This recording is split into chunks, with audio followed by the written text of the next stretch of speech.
உண்மையாலுமே இந்த குரூப் எதுக்கு ஒன்று ஓப்பன் பண்ணதுன்னா, மெயின் வந்து எனக்கு அதாவது என்னோட கான்செப்ட் படியும் அதோட கான்செப்ட் படியும் நீங்கள் ஒரு ஒரு இதில் மாட்டியிருக்கிற மாதிரி ஒரு லூப்.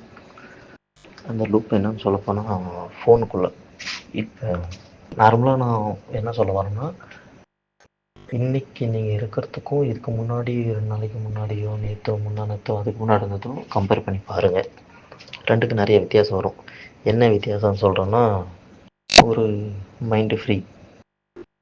இத்தனை நாள் வரையும் 11 மணி வரையும் ஃபோனை ஒரு ரீல்ஸுக்கோ வேறு எதுக்கோ ஒன்று நோண்டிகிட்டு இருந்திருப்பீங்க. இல்லை வேறு எதுக்காவது ஏதோ ஒரு தேவைக்கு தேவையில்லாத விஷயம் ரெண்டுக்கும் யூஸ் பண்ணியிருப்பீங்க. ஆனால் இன்றைக்கி உன்னோட மைண்டு ஃப்ரீயாக இருக்கிற மாதிரி ஒரு வேலையை செஞ்சுருப்பீங்க. அது உனக்கு ஒரு பீஸ்ஃபுல்லான ஒரு இதை கொடுத்த மாதிரி இருக்கும். நாங்கள் அதை கொண்டு வரதுக்கோசரம் தான் இந்த ஒரு இதை கொண்டு வந்தோம். ஏன்னா ஸ்ட்ரெஸ்ஸுங்கிறது கிடையாது. ஒரு ஒரு சந்தோஷமான நிகழ்ச்சியை பற்றியோ சந்தோஷமாக ஒரு நடந்த விஷயத்தை பற்றி பேசுகிறப்ப மனம் இன்னும் ரொம்பவும் உள்ளே இருக்கிற ஆசை அந்த சந்தோஷம் எல்லாம் வெளியில் வரும். அது ஒரு அது ஒரு ஃபீலிங். அதை ஒரு வரையறுக்க முடியாது, சொல்ல முடியாது. ஸோ அதுக்கோசரம் தான் இந்த குரூப் மேக்ஸிமம் ஓப்பன் பண்ணுது. செகண்டாக தான் இந்த யூடியூப் சேனலுக்கோசரம். அதனால் உங்களுக்கு என்ன தோணுதோ நீங்கள் ஓப்பனாக சொல்லலாம். அதுக்கோசரம் தான் ஃபஸ்ட்டு இந்த வீடியோ ஸ்டார்ட் பண்ணுறதுக்கு முன்னாடி போட்டது. உங்களுக்கு என்ன தோணுதோ ஓப்பனாக எல்லாம் சொல்லலான்ட்டு ஓப்பனாக சொல்லியிருக்குது. எந்த ஒரு ஒளிவு முறையும் எதுவுமே கிடையாது. நான் என்ன சொல்ல வரேன்னு உங்களுக்கு புரிஞ்சிருக்குன்னு நினைக்கிறேன். நான் ஒரு சைக்கிளுன்னு சொன்னது உங்களுக்கு அது தெரியுதோ தெரியலையா அது எனக்கு தெரில. பட் எனக்கும் ஞானைக்கும், அதாவது 420க்கும் யானைக்குட்டிக்கும் தெரிஞ்ச வரையும் நீங்கள் வந்து ஒரு சைக்கிளில் இருக்கிறீங்க. பட் அது உங்களுக்கு சொன்னால் அது புரியாது. ஃபஸ்ட்டு அந்த ஓசிடி ஓபிடியா ஓபிடி ஓபிசிஐடி அப்படின்னு சொல்லி ஒரு இது போட்டிருந்தான். அந்த இது பார்த்தீங்கன்னா அதை போய் நெட்டில் சர்ச் பண்ணி பார்த்தீங்கன்னா அதோட இது தெரியும். ஒரு விஷயத்தை திரும்ப திரும்ப செய்கிறப்ப நான் செஞ்சேனா செய்யலையா, நான் இதை கரெக்டாக பண்ணனா பண்ணலையா அப்படிங்கிறது வந்து அந்த ஓபிடி அப்படின்னும். அப்புறம் அந்த இன்னொரு இது வந்து பர்சனல் டிஸார்டர். அதாவது உங்களை நீங்களே ஒரு இதுக்கு கொண்டு போன மாதிரி. இதுக்கு கொண்டு போகிற மாதிரினா உங்களோட ரொட்டீன் வாழ்க்கையை நீங்களே தீர்மானிச்சுக்கிற மாதிரி ஆகி போயிடும். அதுதான் அந்த பர்சனல் டிஸார்டர்னு சொல்ல வர்றது. ஓகேவா? இது உங்கள் 2 பேர்த்த வச்சு நாங்கள் சொல்லலை. அதாவது நந்தியும் கரடி வச்சு சொல்லலை.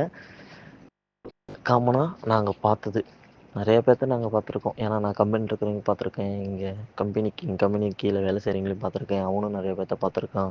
இந்த மாதிரி ஒரு இது இருக்கிறதா ரீசெண்டாக ஒரு ரிசர்ச்சில் கண்டுபிடிச்சிருக்காங்க.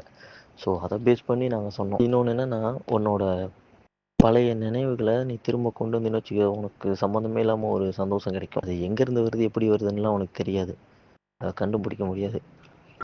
மேக்ஸிமம் ஃப்ரெண்ட்ஸுங்களோட நம்ம பேசுகிறப்ப பார்த்தீங்கன்னா அது ஒரு இனி புரியாத ஒரு சந்தோஷங்கிறது அங்கே கிடைக்கும். அந்த அந்த ஹாப்பினஸ் வந்து ரிட்டர்ன் கொண்டு வரணும். எப்படி கொண்டு வருதுன்னு பார்த்தா இந்த மாதிரி ஒரு விதத்தில் தான்.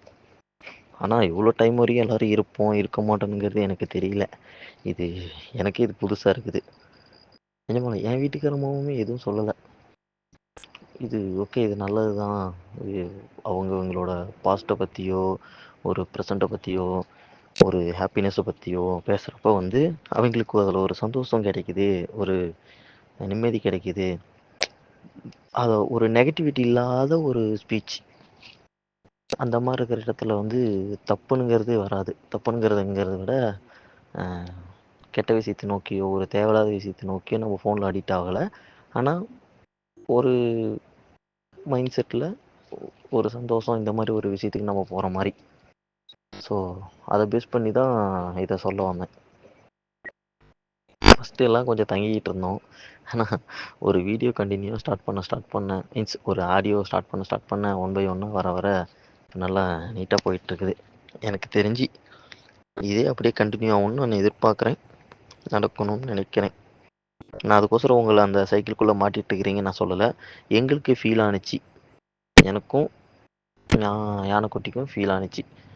ஏன்னா ஒர்க்குக்கு அப்புறம் ஃபோனுக்கு அப்புறம் சாப்பாட்டுக்கு அப்புறம் ஃப்ரெண்ட்ஸ்னால் வீட்டில் இருக்கிறவங்களோட கொஞ்ச நேரம் வீட்டுக்கிட்ட இருக்கிற ஃப்ரெண்ட்ஸுங்களோட கொஞ்ச நேரம் திரும்ப போய் படுத்துருவீங்க பெட்டு. அவ்வளோதான். திரும்ப அதே மாதிரியே காலையில் எழுந்திரிச்சோன்னே ஒர்க்குக்கு அப்புறம் சாப்பாட்டுக்கு அப்புறம் ஃபோனுக்கு அப்புறம் ஃப்ரெண்ட்ஸு. இந்த ரொட்டீன் லைஃப். இந்த நடுவில் வந்து திடீர்னு ஒரு பூச்செடியில் திடீர்னு காலையில் ஒரு பூ பூத்த மாதிரி அது ஒரு சந்தோஷம். காலையில் போகிறப்ப யாராவது சிரிச்சு மூஞ்சா ஒருத்தரை பார்த்துட்டு போனீங்கன்னா உனக்கு ஒரு சந்தோஷம். இல்லை உனக்கு பிடிச்ச விஷயம் நடந்தால் ஒரு சந்தோஷம்.